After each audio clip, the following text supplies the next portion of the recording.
Election commission आम्हाला म्हणतं की आमच्याकडे कोणताच डेटा नाहीये,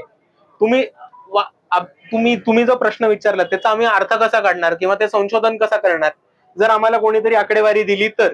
पण जर आम्ही जे प्रश्न विचारतोय त्याच्यावरती जर इलेक्शन कमिशन म्हणत असेल की आमच्याकडे आकडेवारीच नाहीये, तर तुम्ही जो प्रश्न म्हणताय तो संशोधन मी नाही करू शकणार.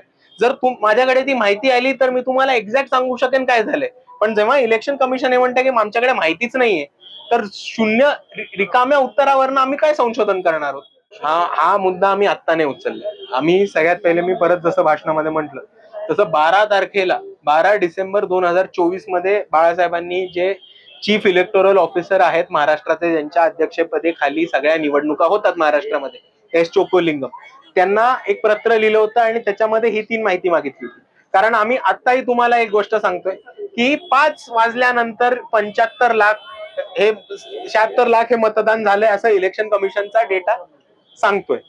पण आम्ही त्याच्यावरती अजून माहिती मागितली की एकतर एका माणसाला मतदान करायला किती वेळ लागतो याचा ऍव्हरेज द्या, दुसऱ्या बाजूला 5 ते 6 मध्ये किती मतदान झालं हे सांगा, आणि तुम्हाला निवडणुकीचा नियम माहिती असेल तर जो माणूस त्या परिसराच्या आतमध्ये 6च्या आतमध्ये पोहोचतो, गेट बंद व्हायच्या आत पोहोचतो, त्याला एक टोकन दिलं जातं आणि ते टोकन घेऊन तो 6 नंतरही वोट करू शकतो. जो गेट बंद व्हायच्या आतमध्ये परिसरामध्ये आला आणि ज्याला टोकन मिळालं तो 6 नंतर वोट करू शकतो. तर असे किती टोकन तिकडच्या रिटर्निंग ऑफिसरनी वाटले किंवा तिकडचे बूथवरती जे अधिकारी होते त्यांनी वाटले, याची आम्हाला माहिती द्या.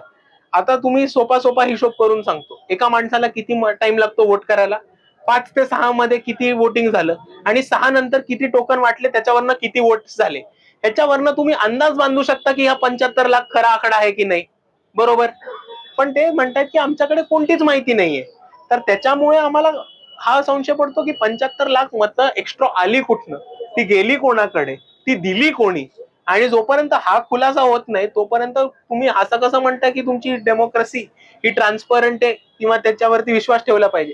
जर अशा घटना होत असतील तर प्रामुख्याने आम्ही म्हणू की इकडे चीटिंग होतीये आणि ही फसवणूक करून भाजपची सरकार आली. त्याच बाजूने आता बघितलं असेल तर मंचावरती मरकजवाडीचे सरपंच होते. मरकजवाडीच्या सरपंचांनी ओपन चॅलेंज दिला होता सरकारला की आम्ही बॅलेट पेपर वरती घेऊन दाखवतो आणि तुम्हाला सिद्ध करून दाखवतो की तुमचा जो निकाल आलाय तो 100% उलटा कसा लागलाय. त्याच्यावरती सरकारने त्यांना म्हटलं आणि तिकडच्या प्रशासनाने त्यांना सांगितलं की असं बिलकुल चालणार नाही.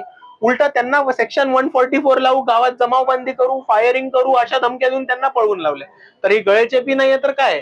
आणि ह्याच्यावरनं आम्ही म्हणतो की ठामपणे म्हणतो की याच्यामुळे आम्हाला वाटते की चीटिंग झाली, गेम झालाय आणि हे सरकार जे आले ते फ्रॉडनी बसलेलं आहे. मारुतीची स्विफ्ट अधिक सुरक्षित, 6 एअरबॅग आणि 6 रंगात. मारुतीच्या नवीन स्विफ्टचा मायलेज 25.2 किलोमीटर प्रति लिटर इतका असून त्याची किंमत फक्त 6,49,000 सुरू होते. यासोबत LED rear lamps, USB charger सह rear AC vent, wireless mobile charging, नवीन इंजिन असे अत्याधुनिक फीचर्स देखील आहेत. फ्री टेस्ट ड्राईव्ह साठी आजच भेट द्या चव्हाण मोटर्स, होटगी रोड, सोलापूर.